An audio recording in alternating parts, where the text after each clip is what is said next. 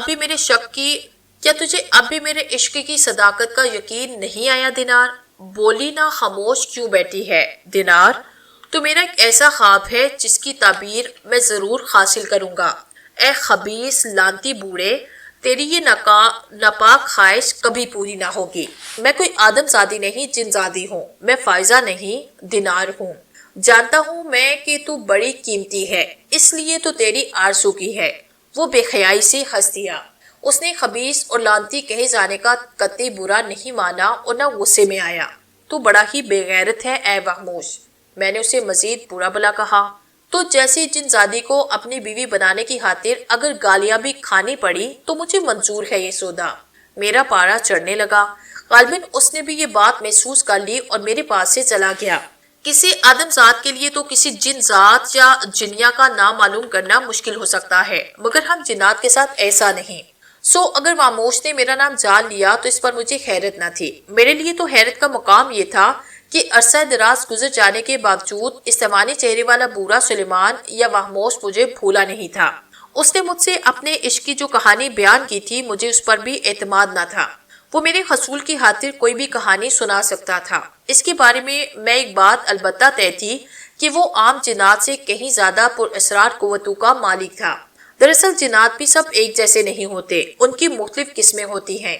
اکثر روایات میں ہم جنات کی 10 قسمیں بیان کی گئی: مردہ، عفریت، عوان، توڑے کرنا، امار وغیرہ۔ بعض جنات فضا میں اور بعض صرف پانی میں رہتے ہیں، انہیں بھی جنات کی قسموں میں شمار کیا جائے۔ یہ ذکر میں نے اس لیے چھیڑا کہ لعنتی واموش مجھے کوئی عفریت ہی لگتا تھا، ورنہ میری قوتوں کو اس قدر آسانی کے ساتھ سلب نہ کر لیتا۔ جب میں اس نتیجے پر پہنچی تو ایک طرف شدید غصہ آیا، دوسری جانب اپنی بے بسی پر ملال ہوا۔ ذہنی تھکن سی محسوس ہوئی تو میں بستر پر لیٹی اور آنکھیں بند کر لی۔ سو جا اے دینار، سو جا، اس طرح تیرے اعصاب کو سکون ملے گا۔ یہ نسوانی آواز سارا کی تھی۔ وہ منحوس سیاہ فام آدم زادی نہ جانے کب میرے غار میں آ مری تھی۔ تو کون ہوتی ہے مجھے مشورہ دینے والی؟ دفع ہو جا یہاں سے، میں نے سارا کو کھڑی کھڑی سنائی۔ اس کی چڑھانے والی ہنسی غار میں گھسنے لگی۔ تجھے بچا لیا تیرے آقا وحموش نے، ورنہ تم میری خاتون سے مر جاتی۔ یہ خسرت لے کر جانے کتنی آدم زادیاں اور جن زادیاں موت کی نیند سو چکی ہیں۔ ممکن ہے تو بھی میری خاتون ماری جائے، میں تجھ پر اس لیے ہرگز رحم نہیں کروں گی کہ تو میرے آقا کی پسند ہے، سارا سخت آواز میں بولی۔ اور اگر اس پر تیرے آقا نے تجھے الٹا لٹکا دیا پھر؟ میں نے بھی اسے چڑھایا۔ پاگل ہے تو، وہ ہنستی۔ میرے آقا نے تجھ پر مجھے پورا اختیار دیا کہ تجھے سیدھی راہ پر لانے کے لیے تیرے ساتھ جو چاہے سلوک کروں۔ تو شاید اس طرح مجھ سے گلا دبانے کا انتقام لینا چاہتی ہے سے تیرا کیا مطلب؟ اے دینار، میں تو جب چاہوں تیرے انسانی قالب کی دھجیاں بکھیر سکتی ہوں۔ اے سارا، بڑا بول نہ بول، ورنہ میری باری آئی تو تجھے کہیں امان نہ ملے گا۔ میں نے شرافت کا ثبوت دیتے ہوئے تجھے سو جانے کا مشورہ دیا تھا، مگر تو بگڑ رہی، اب نتیجہ بھگت۔ سارا کے بھدے سیاہ ہونٹوں کو میں نے تیزی سے حرکت کرتے دیکھا۔ یقیناً مجھے تکلیف پہنچانے کی غرض سے وہ کوئی شیطانی عمل پڑھنے میں مصروف تھی۔ میرے لیے اسے روکنا ناممکن تھا۔ میں نے اپنے دل کو تسلی دی، اللہ مالک ہے، جو ہوگا دیکھا جائے گا۔ اگر تکلیف اٹھانا ہی تقدیر کر دیا گیا ہے تو پھر کون روک سکتا ہے؟ میں بستر پر لیٹی رہی۔ ہاں، اس عرصے میں ایک بار پھر یہ کوشش میں نے ضرور کی کہ انسانی قالب سے نکل سکوں، لیکن کچھ نتیجہ نہ نکلا۔ نامعلوم شیطانی عمل کے خاتمے پر سارا نے میرے بستر کا چکر لگایا اور پھر مجھ پر زور زور سے پھونکے ماری۔ اس کے بعد وہ دور جا کر کھڑی ہوئی۔ کچھ ہی لمحے گزرے ہوں گے کہ میں اچھل پڑی۔ میرے بستر پر اور اس کے ارد گرد بڑے بڑے پہاڑی بچھو رینگ رہے تھے۔ یہ بچھو اسی شیطانی عمل کا نتیجہ معلوم ہوتے تھے جو سارا نے کچھ لمحے پہلے تک پڑھا تھا۔ میں ان بچھو سے بچنے کی خاطر بستر پر سمٹ کر بیٹھ گئی، مگر کب تک بچتی؟ ایک بچھو نے ڈنک مارا اور میرے منہ سے بے اختیار چیخ نکلی۔ پھر بچھو میرے جسم پر ڈنک مارتے رہے اور میں چیختی رہی۔ اس طرح چیختے چیختے نڈال ہو کر جانے کب میں اپنے ہوش و حواس کھو بیٹھی۔ میں ہوش میں آئی تو اس بھیانک رات کی صبح ہو چکی تھی، لیکن یہ صبح بھی میرے لیے نجات کا ذریعہ نہ بن سکی۔ غار کے دھانے کے ایک حصے میں روشن مشل بجھ گئی تھی یا بجھا دی گئی۔ دھانے سے دن کی روشنی اندر آ رہی تھی۔ میرے جسم کے مختلف حصے نیلے پڑنے کے ساتھ ساتھ سوئے ہوئے تھے۔ اذیت اب اتنی تھی کہ میں کراہنے لگی۔ میرے وہم و گمان میں بھی نہیں تھا کہ کبھی کوئی انسانی قالب ایسے مجھے تکلیف دے گا۔ میں غار میں اکیلی تھی اور میرے اطراف پہاڑی بچھو کا گھیرا بھی نہ تھا۔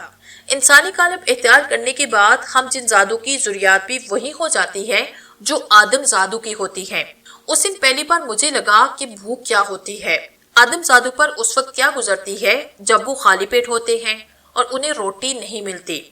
ہاں، اس دن ظالم آدم زادی سارا نے مجھے بھوکا پیاسا رکھا۔ مجھے جلانے کڑانے کی غرض سے اس نے میرے سامنے کھانا کھایا، پانی پیا۔ بھوک اور پیاس کی شدت کے باوجود میری غیرت نے یہ گوارا نہ کیا کہ سارا سے کھانا یا پانی مانگتی۔ اے دینار، تو واقعی بڑے صبر اور ہمت والی ہے کہ ایک لقمے کی خیرات بھی نہیں مانگ رہی۔ سارا نے مجھے چڑھایا۔ ہاں، میں تیری طرح کی کنیز نہیں۔ تیرا آقا چاہے تو صبح شام تیری چاند پر جوتے مارے اور تو سر جھکائے کھڑی رہے۔ کنیزوں کو سر اٹھانے کی اجازت نہیں ہوتی۔ میں نے بھی اسے تپایا۔ معلوم ہوتا ہے ابھی تیرا جی نہیں بھرا تکلیف اٹھا کے۔ کوئی بات نہیں، سارا بولی۔ پھر اس نے کچھ پڑھ کر غار کے دہانے کی طرف ہاتھ پھیلایا۔ چمڑے کا ایک کوڑا فضا میں تیرتا ہوا آیا۔ اسے سارا نے پکڑا اور میری طرف بڑھتے ہوئے کہا، اے دینار، تو نے لازماً کسی افریقی سے مار نہیں کھائی ہوگی، اس کا مزہ ہی الگ ہے۔ قریب آتے ہی سارا نے میرے جسم پر کوڑے برسانا شروع کر دیے۔ وہ میرے جسم کو روئی کی طرح دھن رہی تھی۔ میں بھلا کب تک برداشت کرتی؟ ہوش و حواس سے بیگانہ ہو گئی۔ اجالے کے بعد اندھیرا ہو گیا۔ مشعل جلنے لگی۔ مجھے کچھ ہی دیر بعد ہوش آیا۔ میرا سارا جسم پکے ہوئے پھوڑے کی طرح دکھ رہا تھا۔ میں اب اس قابل نہ رہی تھی کہ اٹھ کر بیٹھ سکوں۔ اس رات ہوش اور بے ہوشی کی درمیانی کیفیت میں مجھے ایک چیخ سنائی دی۔ یہ چیخ سن کر میرا دل ڈوبنے لگا۔ عارج، میری زبان سے بس اتنا ہی نکلا۔ وہ دلدوز چیخ عارج کی تھی۔ اس کا واضح مطلب یہی تھا کہ عارج بھی پر اسرار واموش کی گرفت میں آ چکا ہے۔ اس احساس نے میری تکلیف کو بڑھا دیا۔ میرے لیے سمجھنا مشکل نہ ہوا کہ عارج کس طرح زیر دام آیا۔ مجھے پہلی بار یہ معلوم ہوا کہ میں عارج سے کتنی شدید محبت کرتی ہوں۔ ایک تڑپ، ایک اضطراب نے میرے وجود کو اپنی لپیٹ میں لے لیا۔ پھر پے در پہ عارج کی چیخیں سنائی دینے لگی۔ اس پر یقیناً تشدد کیا جا رہا تھا اور اس کا سبب مجھ سے اس کا تعلق ہی ہو سکتا تھا۔ واموش رقابت میں اس کی جان بھی لے سکتا ہے۔ اس خیال نے مجھے بے چین کیا۔ عارج کو واموش نے پہلے نظر انداز کیا، لیکن اب معاملہ مختلف نوعیت اختیار کر گیا تھا۔ ایسی صورت میں کہ جب عارج میرے وجود کی خوشبو کا تعاقب کرتا ہوا اس جگہ پہنچ جاتا، اسے قید کیا جاتا۔ کوئی حیران کن بات نہ تھی۔ میرا قیاس یہی تھا کہ پہلے تو عارج نے میری واپسی کا انتظار کیا ہوگا، اس کے بعد میری تلاش میں نکل پڑا ہوگا۔ فوری طور پر وہ مجھ تک پہنچنے میں کیوں کامیاب نہ ہوا تھا؟ اس سوال کا جواب سارا اور واموش کی پر اسرار قوتیں تھیں۔ میری حالت اس قابل نہ تھی کہ بستر سے اٹھ بھی سکتی۔ یہ سب سارا کی کارستانی تھی۔ کچھ بعید نہیں تھا کہ وہ ذلیل آدم زادی جس نے مجھ پر انتہائی تشدد کیا تھا خود بھی یہودی ہوتی۔ واموش تو اپنے بارے میں بتا چکا تھا کہ یہودی ہے۔ میں مسلمان بھی، اس لیے وہ مذہبی تعصب کی بنیاد پر بھی مجھ سے انتقام لے سکتا تھا۔ میں نے واموش کی محسوس بھاری آواز سنی اور چونک اٹھی۔ وہ کہہ رہا تھا، سن رہی ہے اے دینار، اس عارج کی چیخیں جسے تیری خاطر اپنی جان کی پرواہ بھی نہیں۔ وہ چاہتا تو تھوڑی بہت پٹائی کے بعد بھاگ جاتا، مگر نہیں بھاگا۔ میری مرضی نہیں تھی کہ اسے قید کرتا، لیکن کیا کرتا؟ اب تو ہی اسے سمجھا کہ یہاں سے فرار ہو جائے۔ وہ برابر والے غار میں ہے۔ واموش بوڑھے سلمان کے قالب میں تھا۔ کس طرح؟ میں تو اٹھ بھی نہ سکتی۔ میں بولی، پھر شکایت کی، تیری لعنتی کنی سارا بڑی ظالم ہے جس نے میری یہ حالت کی، جبکہ تو مجھے میرے عشق کا دعویٰ ہے۔ میں نے اس کے استحوانی چہرے پہ نگاہ ڈالی۔ عشق اپنی جگہ، نافرمانی کی سزا الگ، واموش نے کہا اور دھیرے سے ہنسا۔ پھر کہنے لگا، سارا نے میرے ایما پر ہی تیری ڈٹائی کی ہے، تو اس کا مطلب یہ ہوا کہ اصل کمینہ تو ہے۔ میں نے بھلا اپنے کمینے پن سے کب انکار کیا؟ یہ کہتے ہوئے وہ میرے قریب آ کے بولا، تو واقعی بڑی اذیت میں لگتی ہے۔ میں ابھی تجھے اس اذیت سے نجات دلاتا ہوں تو پھر اسی طرح ہو جائے گی اے دینار، جیسے کہ اس وقت تھی جب سارا کے ساتھ اپنے مکان سے چلی تھی، ٹھیک ہے نا؟ چند ہی لمحوں بعد مجھے ایسے لگا کہ جیسے کسی سبز غبار نے میرے وجود کو اپنی آغوش میں لے لیا ہے۔ اس کے ساتھ ہی میرا انسانی قالب اپنی پہلی حالت میں آنے لگا۔ واموش غائب ہو گیا تھا۔ جب میری جسمانی اذیت ختم ہوئی تو میں اٹھی اور برابر والے غار میں پہنچ گئی۔ وہاں سارا کو دیکھ کر مجھے غصہ آیا۔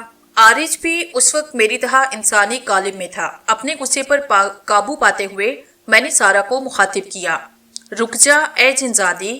وہ عارج پر کوڑے برسا رہی تھی۔ اس کا ہاتھ میری بات سن کر رک گیا۔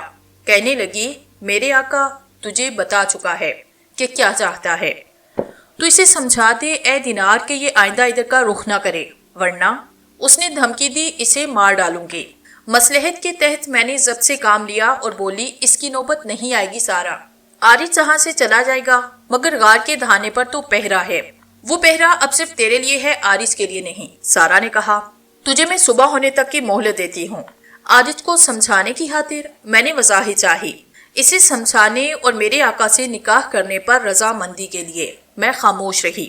تیری خاموشی کو میں رضامندی تصور کرتی ہوں، سارا کہنے لگی۔ پھر وہ مجھے اور عارج کو اسی غار میں چھوڑ کر چلی گئی۔ عارج اور میں طویل عرصے تک ایک دوسرے کے ساتھ رہ چکے تھے۔ جب ہمارے درمیان رشتہ محبت استوار ہوا تو طبیب خامہ بن خیم کی موجودگی ہمیں اکثر گرا گزرتی۔ اس کے موجود ہوتے ہم جو کہنا چاہتے ایک دوسرے سے نہ کہہ پاتے، پھر یہ کہ کوئی اور ہماری باتیں نہ سمجھ سکے۔ ہم نے اشاروں کی ایک ایسی زبان ایجاد کر لی تھی جسے ہم دونوں کے سوا جن ذات نہ سمجھ پاتا۔ اب جب سے ہم بابل کے کھنڈرات کو چھوڑ کر بغداد میں آ بسے تھے تو اشاروں کی اس زبان کی ضرورت نہیں پڑتی تھی۔ سارا کے وہاں سے جاتے ہی عارج نے محسوس اشارہ کیا تو میں چونک اٹھی۔ اے دینار، میری بات دھیان سے سن، اس نے مجھ سے اشارے کی زبان میں کہا۔ تو کہہ اے عارج، میں سن رہی ہوں۔ میں بھی اشاروں میں بولی۔ میں جان بوجھ کر یہاں پھنسا ہوں، مجھے اس کی تاکید عالم سوما نے کی تھی۔ عارج نے خاموشی کی زبان میں بتایا۔ عالم سوما؟ میں حیران رہ گئی۔ اسے کیسے پتا چلا کہ میں؟ اسے کشف ہوا تھا کہ تو کسی خطرے میں ہے۔ پھر میں نے سوال کیا۔ وہ خود میرے پاس آیا اور فی الحال تفسیر چھوڑ اور اس نے جو عمل بتایا ہے جان لے۔ اس عمل کے پڑھنے سے کیا ہوگا اے عارج؟ تو اس انسانی قالب سے نکل سکے گی۔ عارج نے بتایا۔ عالم سوما نے یہ ہدایت بھی کی ہے کہ ہم یہاں سے فرار ہو کر سیدھے اس کے پاس بابل کے کھنڈرات میں پہنچے۔ جلدی سے اس عمل کے الفاظ بتا، میں بولی۔ اشاروں کی زبان ہمارے کام آئی۔ عارج نے دیر نہ کی۔ میں نے عمل کے الفاظ عارج کے ساتھ پڑھے اور پھر ہم دونوں ہی انسانی قالبوں سے نکل آئے۔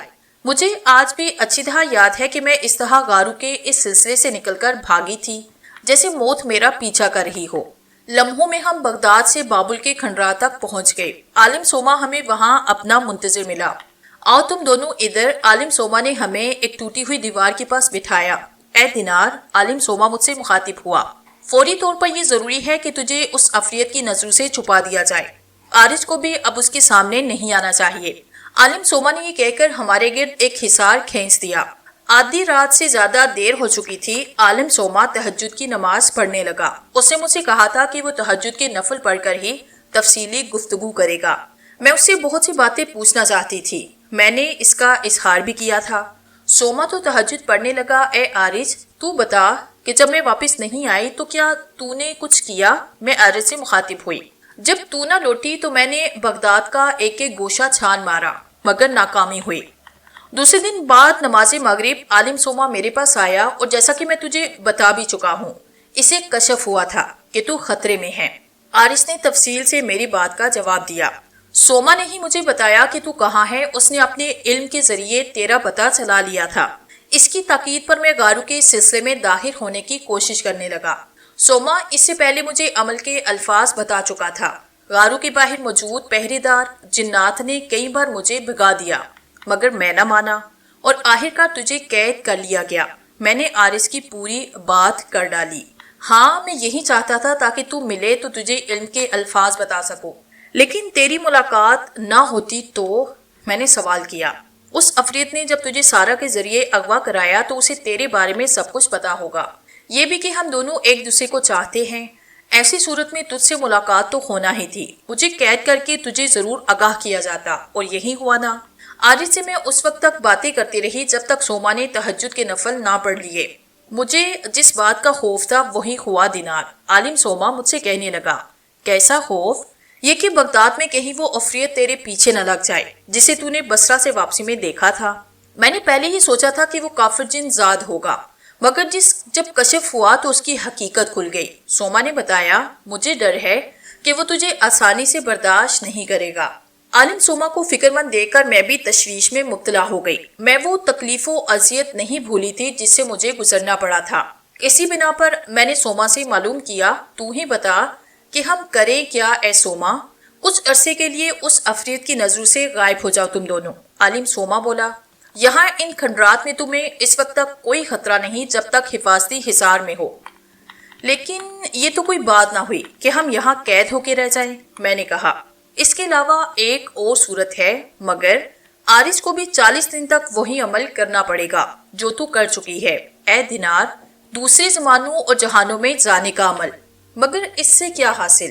ہم جس لمحے ماضی یا مستقبل کے سفر پر روانہ ہوں گے، واپسی اسی لمحے ہوگی۔ میں نے اعتراض کیا، ہم تیرے کہنے کے مطابق طویل عرصے اس عفریت کی نظروں سے کس طرح اوجھل رہیں گے؟ اس مسئلے کا بھی ایک حل ہے۔ عالم سوما نے میری آس بندھائی۔ میں اسی لمحے واپس نہ آؤں بلکہ اپنی مرضی کے مطابق زمانے اور وقت کا تعین کر سکوں، اس کے لیے مجھے 11 دن تک ایک عمل کرنا تھا۔ اس عمل سے متعلق سوما نے یہ بھی بتایا کہ میں خاموش تماشائی کے بجائے کسی بھی عہد میں فعال کردار ادا کر سکوں گی۔ میں یہ سن کر فوراً وہ 9 تو 11 روزے عمل کرنے پر آمادہ ہو گئی۔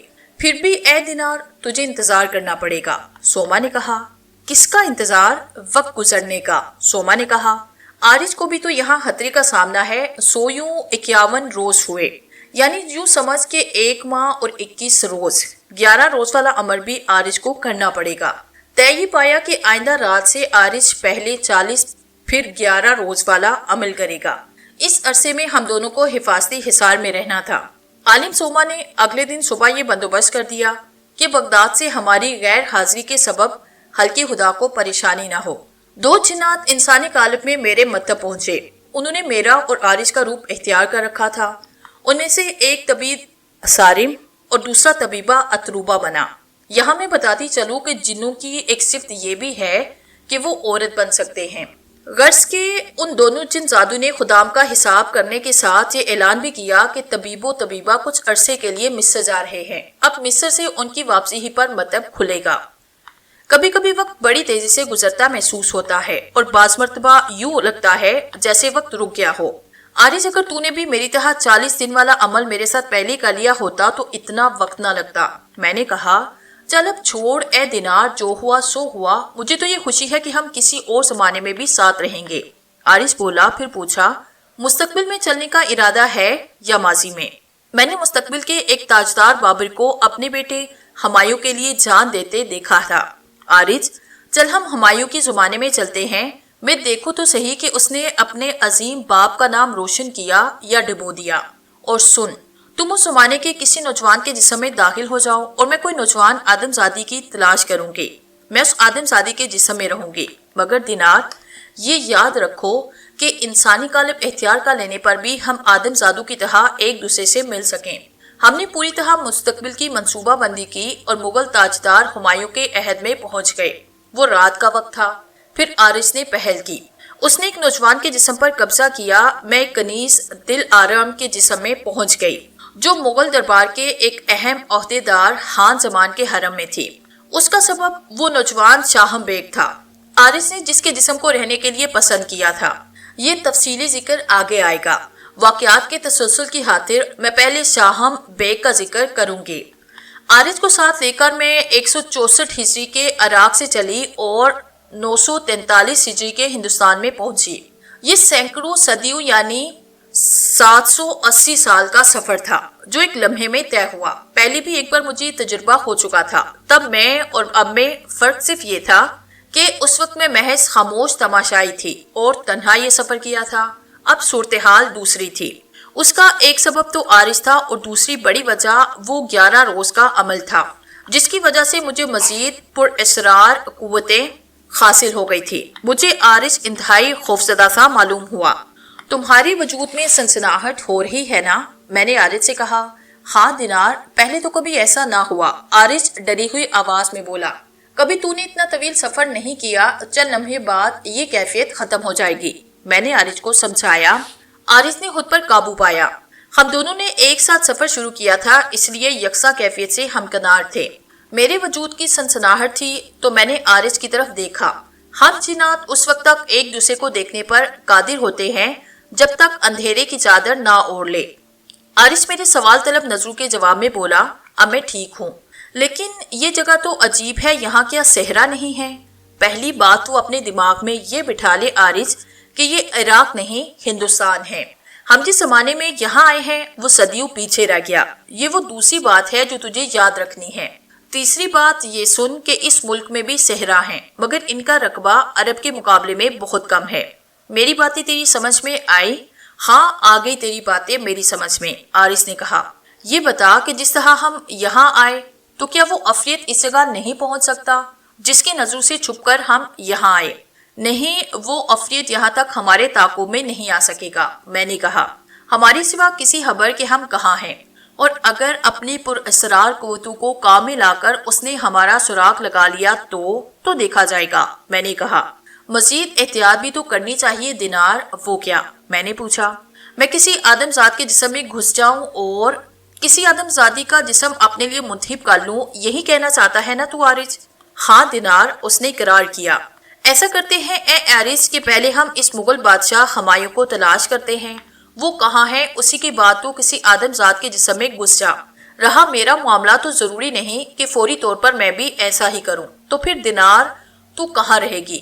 گھبرا مت عارض، تو مجھے اپنے آس پاس ہی پائے گا، لیکن یہ جاننے کے بغیر اشد ضرورت کے میں مداخلت نہیں کروں گی، اور نہ ہی تو مجھ سے ایسی امید رکھنا کہ میں ہر وقت تیرے قریب رہوں۔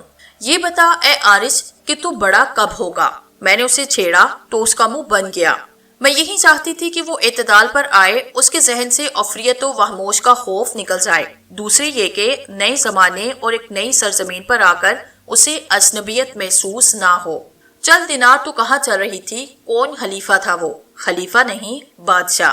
اس زمانے میں اور اس سرزمین میں خلیفہ نہیں، بادشاہ ہوتے ہیں، ایک ہی بات ہے، اس نے اپنی خجالت چھپانے کی خاطر کہا۔ ایک بات نہیں، خلیفہ اور بادشاہ میں فرق ہوتا ہے اے عارض۔ اچھا چل مان لیا ہوگا فرق، وہ بیزار آواز میں کہنے لگا۔ اب چلنا ہے اس بادشاہ کے پاس؟ تو اس طرح کہہ رہا ہے جیسے اس بادشاہ سے میری رشتہ داری ہے۔ میں ہنسی۔ ضروری نہیں کہ بادشاہ سے ملا ہی جائے۔ تو جان دینار، عارض نے یہ کہہ کر اپنی جان چھڑا لی۔ میں اپنے ساتھ عارض کو لیے بہت جلد ہندوستان کے اس علاقے میں پہنچی جو احمد آباد کہلاتا ہے۔ مغل بادشاہ بابر کے بیٹے محمد ہمایوں کے زمانے کا ذکر کرنے سے پہلے یہ ضروری معلومات ہوتا ہے کہ مختصر میں ہمایوں کی سوانح بیان کروں، اس کے ساتھ یہ بھی کہ جب عراق سے ہندوستان پہنچی تو ہمایوں کن حالات سے گزرا۔ ہمایوں ایک نیک نفس اور عالی ہمت مغل بادشاہ تھا۔ اس کا آغاز مایوس کن لیکن انجام شاندار تھا۔ ہمایوں نے ہمیشہ پھول بکھیرے اور کانٹے چنے، مگر اس کی بخار حصا کی آغوش ہی میں پروان چڑھتی رہی۔ وہ بار بار ناکامیوں کے دریا میں ڈوبا، مگر ہر بار اپنے زور بازو سے سطح پر ابھر آیا۔ ہمایوں کی ولادت کابل میں 914 ہجری ہوئی۔ 937 ہجری میں بامقام آگرہ وہ اپنے باپ بابر کی وفات کے بعد تخت نشین ہوا۔ وہ بڑا با اخلاق اور باذوق بادشاہ تھا، البتہ عیش و نشاط سے اسے خاص شغف رہتا۔ غلام اور کنیزیں خریدنا، ان کی ذہانت و لیاقت کے مطابق سلوک کرنا بھی ہمایوں کا ایک وصف تھا۔ اس کے علاوہ وہ اپنے خادموں کو بھی ان کی خدمت کا صلہ دینے میں بخل سے کام نہیں لیتا۔ کسی بادشاہ کا خادم خاص ہونا بڑے مرتبے کی بات سمجھی جاتی تھی۔ تخت نشینی کے بعد ہمایوں نے اپنے بھائیوں کے ساتھ بڑا عادلانہ سلوک کیا۔ پورے ملک ہندوستان کو اس نے تمام بھائیوں میں تقسیم کیا۔ پنجاب کیونکہ کابل کے قریب تھا اس لیے وہ مرزا کامران کو دے دیا۔ مرزا ہندال کیونکہ ہمایوں کے ساتھ ہی رہتا اس لیے اسے میوات کا علاقہ دیا۔ ابتدائی حکومت ہی سے ان بھائیوں نے اپنے بڑے بھائی ہمایوں کی مخالفت شروع کر دی اور شیر شاہ کے ساتھ ربط ضبط بڑھانے لگے، جو بعد میں شیر شاہ سوری کے نام سے جانا پہچانا گیا۔ شیر شاہ نے بابر کے زمانے سے ہی بنگال میں بغاوت کر دی، حالانکہ خود وہ بخار کے ایک علاقے سہرام کا رہنے والا تھا۔ مرزا کامران کو بابر کے زمانے سے ہی سرہند، کندھار اور ان کے توابات کی حکومت مل گئی تھی۔ ہمایوں نے ان میں پشاور، لغمان کا بھی اضافہ کیا۔ اس ضمن میں ابھی فرمان و احکام تیاری ہو ہی رہے تھے کہ معلوم ہوا مرزا کامران باپ کی تعزیت اور بھائی کی تخت نشینی کی مبارکباد دینے کا بہانہ کر کے کابل سے نکل گیا ہے اور مذکورہ علاقوں کے پروانے روانہ کر دیے۔ ناچار مرزا کامران واپس ہوا، مگر بعد میں اس نے کسی موقع پر بھائی کی مخالفت ترک نہ کی۔ قلعہ بیانہ میں نواز خان شاہی خاندان کے افراد کو سزائیں دینے پر مقرر تھا۔ نواز خان کو جب پتہ چلا کہ اسے کن دو افراد کی آنکھوں میں سلائیاں پھیرنی ہیں تو وہ وہاں پہ پہنچ گیا۔ ایک طرف حکمران وقت مغل تاجدار ہمایوں کا حکم تھا، دوسری جانب یہ لالچ کہ ہر دو افراد میں سے اگر کوئی ہمایوں کی جگہ تخت نشین ہوا تو عیش ہو جائیں گے۔ آئندہ اس کے گھرانے کی کئی نسلیں فکر معاش سے آزاد ہو جائیں گی۔ زندگی بچانے یا معذوری سے بچا لینے والوں کو شاہی خاندان والے اتنا ہی نوازتے تھے، سو نواز خان کو بھی یہی امید بن گئی۔ اس نے محمد سلطان اور محمد زمان مرزا کی آنکھوں میں اس طرح سلائیاں پھیری کہ اس کی نظر جاتی رہی۔ بہرحال یہ دونوں بیانہ کے قلعے میں مجبور رہے۔ بعد میں ان دونوں نے قلعے والوں کو ہموار کیا اور ساز باز کر کے قلعے سے نکل آئے۔ ہمایوں دونوں باغیوں کو نیچا دکھانے میں کامیاب رہا۔ جب وہ احمد آباد سے اپنے دارالحکومت آگرہ کی طرف لوٹ رہا تھا تو اسے تخت نشین ہوئے 6 سال گزر چکے تھے۔ یہی وہ زمانہ تھا کہ میں آرج کے ساتھ عراق سے ہندوستان پہنچی۔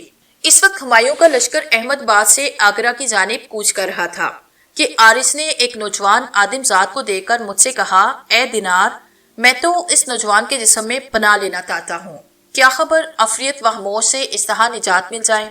آرج اس قدر گھبرایا تھا کہ میں نے اسے ایسا کرنے سے نہ روکا۔ آرج کو میں نے اس نوجوان آدم زاد کے جسم میں داخل ہوتے دیکھا۔ کچھ ہی دیر کے بعد آرج اس انسانی قالب میں مجھے مضطرب نظر آیا۔ سپاہیوں نے اسے لشکر گاہ کے اطراف منڈلاتے ہوئے پایا تو پکڑ لیا۔ آرج نے جلد بازی کی تھی مگر خطرے کی کوئی بات نہ تھی۔ ظاہر ہے کہ ایسی صورت میں وہ اس نوجوان آدم زاد کے جسم سے نکل آتا۔ اس نوجوان آدم زاد کے بارے میں گمان کیا گیا کہ وہ ہمایوں کے بھائی مرزا اکثری کا کوئی مخبر ہے۔ صبح دم مغل فوج اس منزل سے پھر آگرے کی طرف کوچ کرنے والی تھی۔ ہمایوں جلد از جلد آگرے پہنچ جانا چاہتا تھا۔ اسے مرزا عسکری کی منافقت کا علم ہو چکا تھا۔ میں اپنی پر اسرار قوتوں کو بروئے کر لا کر بہت سی باتیں معلوم کر چکی تھی۔ اس وقت حالات کچھ ایسے ہی تھے کہ ہر شخص کو شک و شبہ کی نظر سے دیکھا جا رہا تھا۔ ایسے حالات میں وہ بھی ایک پہر رات گزر جانے کے بعد اس نوجوان آدم زاد کا لشکر گاہ کے قریب پایا جانا مشکوک و شبہات کا سبب ہوا۔ کسی کو کیا خبر تھی کہ وہ غلطی اس نوجوان آدم زاد کی نہیں مگر گھبرائے ہوئے ایک جن ذات آرز کی حماقت کا نتیجہ تھی۔ اگر ان مغل سپاہیوں کو پتہ چلتا کہ جس نوجوان کو انہوں نے مخبر کے شبے میں پکڑا اس کے اندر ایک جن چھپا ہوا ہے تو غش کھا جاتے۔ جو دستے رات کے وقت لشکر گاہ کی نگرانی پر مامور تھے انہی میں سے ایک دستے کے سپاہیوں نے نوجوان کو پکڑا۔ اب وہ باندھ کر اس نوجوان کو بہادر خان کے خیمے کی طرف لے جا رہے تھے۔ میری ہدایت کے مطابق آرش نے بحیثیت شاہم بیگ خود کو خلات کے رحم و کرم پہ چھوڑا۔ بہادر خان تمام حفاظتی دستوں کا سربراہ تھا۔ اس کا حکم تھا کہ کوئی بھی مشتبہ فرد پکڑا جائے تو اسے فی الفور اور براہ راست اس کے سامنے پیش کیا جائے۔ بہادر خان کا خیمہ کیونکہ شاہی خیمہ گاہ سے متصل تھا اور رات کے وقت اجازت لیے بغیر اس طرف کوئی پرندہ بھی پر نہیں مار سکتا تھا، اس لیے کئی جگہ پوچھ گچھ ہوئی۔ حقیقت حال جانے کے بعد حفاظتی دستے کے سپاہیوں کو آگے جانے کی اجازت مل گئی۔ قیدی نوجوان کے ہاتھ باندھے ہوئے تھے، اس کے علاوہ ایک رسی اس کی کمر میں بھی پڑی تھی۔ نوجوان کا چہرہ فک تھا اور آنکھوں میں حلقے پڑے تھے۔ آنکھیں دیکھ کر ایسے لگتا جیسے وہ کوئی نشہ کرتا ہو۔ بالوں میں گرد، لباس پوشیدہ اور کافی گندا تھا۔ آرش پر بھی خوب گزری تھی۔ عالم جنات میں اسے ایک عفریت نے قیدی بنایا اور اب سینکڑوں صدیوں کا سفر کر کے وہ پھر پکڑا گیا۔ اس مرتبہ وہ ناداسکی میں پھنسا تھا۔ نکاحت کی وجہ سے وہ نوجوان آدمزاد چلتے چلتے لڑکھڑا جاتا تو سپاہی اسے دھکا دے کر آگے بڑھنے پر مجبور کرتے۔ نوجوان کا بایاں رخسار قدرے سوجا تھا اور نچلا ہونٹ بھی پھٹ گیا تھا۔ غلطی دراصل سپاہیوں کی تھی کہ انہوں نے نوجوان کی حالت پر غور کیے بغیر اسے مارنا پیٹنا شروع کیا۔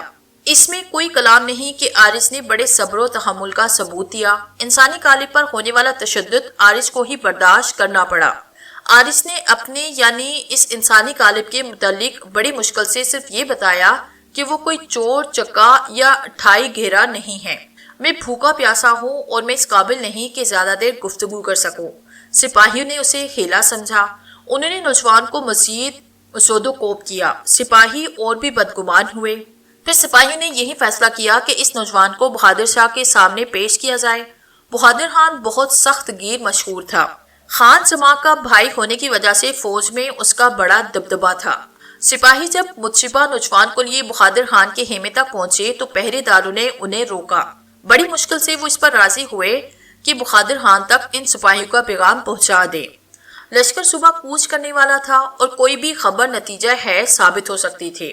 بہادر خان اسی لیے نشے کی ترنگ کے باوجود مشتبہ نوجوان کے بارے میں سن کر فوراً کھڑا ہوا۔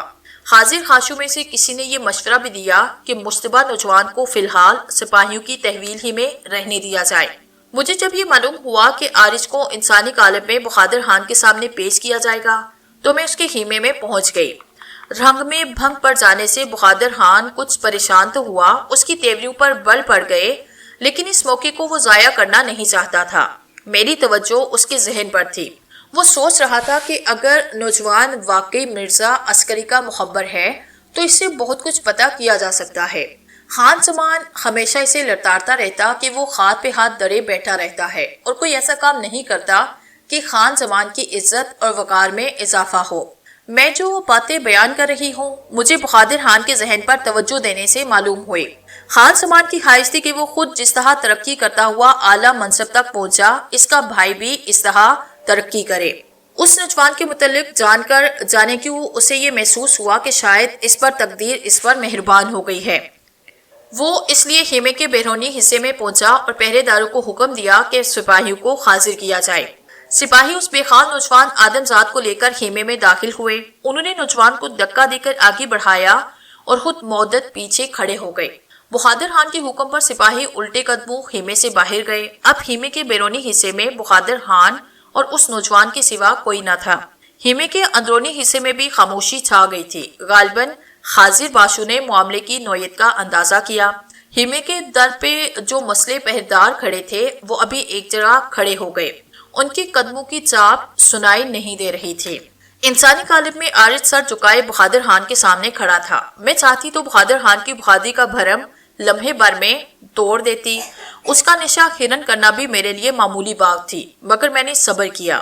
بہادر خان عارض کے قریب پہنچا، پھر بھی عارض کی حالت میں کوئی تغیر نہ ہوا۔ عارض نے جو انسانی قالب اپنایا تھا انتہائی خراب و خستہ حالت میں تھا۔ ایسے لگتا تھا جیسے وہ اب زیادہ اپنے پیروں پر کھڑا نہ رہ سکے گا۔ بہادر خان نوجوان آدم زاد کی کیفیت سمجھ گیا، یہ جاننے کے لیے کہ اس نے صحیح قیاس کیا ہے اور یہ کہ نوجوان مکر نہیں کر رہا۔ وہ آگے بڑھا۔ دوسرے ہی لمحے نوجوان کے سر کے بال بہادر خان کی مٹھی میں آئے۔ نوجوان کا چہرہ اوپر اٹھا۔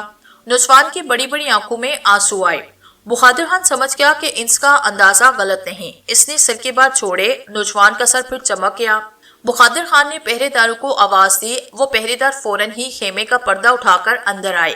اسے برابر والے خیمے میں لے جا کر زمین کے سپرد کر دو۔ بہادر خان پہرے داروں سے مخاطب ہوا، یہ بھوکا پیاسا ہے، اسے صرف اتنا کھانا دیا جائے کہ یہ بولنے کے قابل ہو سکے، ورنہ سو جائے گا۔ جب یہ اپنے خاص میں آئے تو اسے دوبارہ ہمارے سامنے پیش کیا جائے۔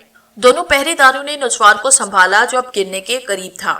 بہادر خان خیمے کے اندرونی حصے میں پہنچا تو خاضر باشو نے اسے گھیرا۔ میں اس کے ساتھ ساتھ تھی۔ حضور فکر مند نظر آتے ہیں، ان میں سے ایک بولا۔ ہاں، بہادر خان نے گاؤ تکیے سے ٹیک لگاتے ہوئے کہا اور اس نوجوان کو قریب آنے کا اشارہ کیا جو ساقی بنا ہوا تھا۔ خدمتگار نوجوان اس کا اشارہ سمجھا۔ اس نے خیمے کے پردے سے لگی ہوئی ایک خوبصورت چوکی سے سراہی اٹھائی اور بہادر خان کے سامنے رکھا ہوا خالی ساغر بھر دیا۔ وہ نوجوان خدمتگار پھر مؤدب اپنی جگہ جا کھڑا ہوا۔ بہادر خان نے ساغر اٹھایا اور ہلکا سا گھونٹ لے کر اسے قالین پہ رکھا۔ حاضر باشوں کی تعداد زیادہ نہ تھی، وہ صرف 3 افراد تھے۔ ان کے ساغر بھی خالی ہو چکے تھے، مگر وہ موقع شناس اور بہادر خان کے مزاج سے آشنا تھے۔ بہادر خان کی شکن آلود پیشانی سے ظاہر تھا کہ وہ کسی مسئلے پر غور کر رہا ہے۔ ایسے میں وہ کسی کی مداخلت پسند نہیں کرتا۔ وہ تینوں اس لیے باری باری اجازت لے کر رخصت ہو گئے۔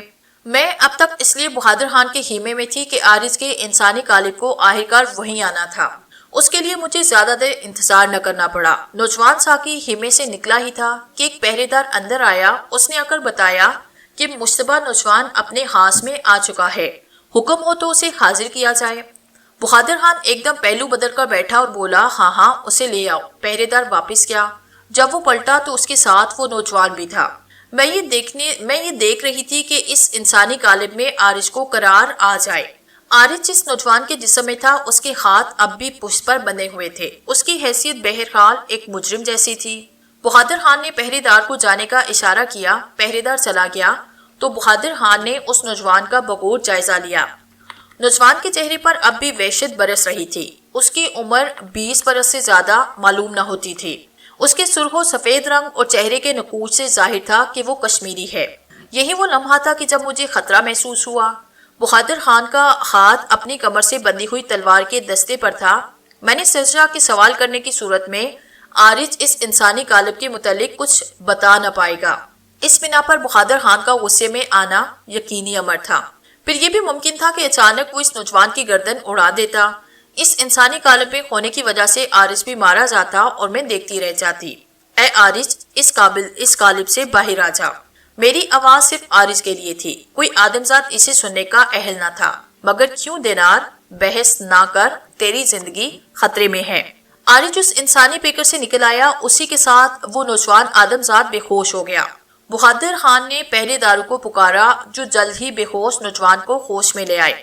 بہادر خان کے مختلف سوالوں کے جواب میں نوجوان نے جو ردات بیان کی وہ بڑی دردناک تھی۔